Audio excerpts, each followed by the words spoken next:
يا ترى هنفطر ايه النهارده؟ تعالوا بقى لما اشارككم فطاري. بس زعلانه قوي ان انا عملت منها كميه قليله لان احنا بنحبها قوي، وانا بصراحه بعملها بطريقه تحفه. فازاي انا ما عملتش 2 ولا 3؟ تعالوا نشوف ريحتها من قبل ما افتحها. ملهاش حل. انتوا قولوا لي برضو، اكتبوا لي في الكومنتات هتفطروا ايه النهارده عشان ندي بعض افكار. عشان ده بقى افطار المستعجلين اللي هم ايه صايمين وما عندهمش طول بال يقفوا في المطبخ كتير. بسم الله. بصوا بصوا شكلها ودايبه ازاي. بصوا بصوا بصوا بصوا، خطيره يا جماعه خطيره. بصوا لي كمان الصدر بتاعها. بصوا شايفين عامل ازاي. بصوا الكرمله بسبب الخلطه وسر التسويه اللي انا قلت لكم عليها، بس سخنه مش عارفه اقطعها لكم. بصوا هي باينه ان هي دايبه. بصوا خطيره. خليني اوريكم عامله اكل ايه تاني.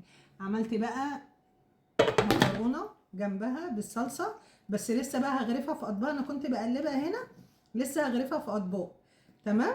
بصوا برضو عاملاها بخلطه مش طبيعيه مش طبيعيه.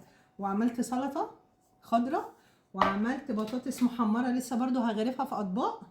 وعملت بقى ايه. بصوا عملت زبادو بالفراوله، وعامله زبادو بالمانجا بس لسه بيجهز. وهو ده فطارنا المتواضع. الفرخه دي بقى عايزه اقول لكم ان انا عملتها بطريقه بجد رهيبه وهتعتمديها على طول. بحط ليمونتين سلام بقشرهم، وبحط حوالي 3 فصوص توم وبصله وطماطمايه وقرن فلفل ومكعب مرق، وبحط كمان توابل فراخ وكاري وملح وفلفل ومعلقه كبيره من الصلصه، معلقه كبيره من المستردة، ربع كوبايه زيت، وكوبايه من الزبادي. كل دول بضربهم في الكبه او في الخلاط وبنزل بيهم على الفراخ. بتاخد لها غلوه على النار، بعد كده غلوه غلوتين كده اما تقرب تستوي ندخلها بقى الفرن تحت الشوايه تكمل التسويه بتاعتها. بصوا بصوا شكلها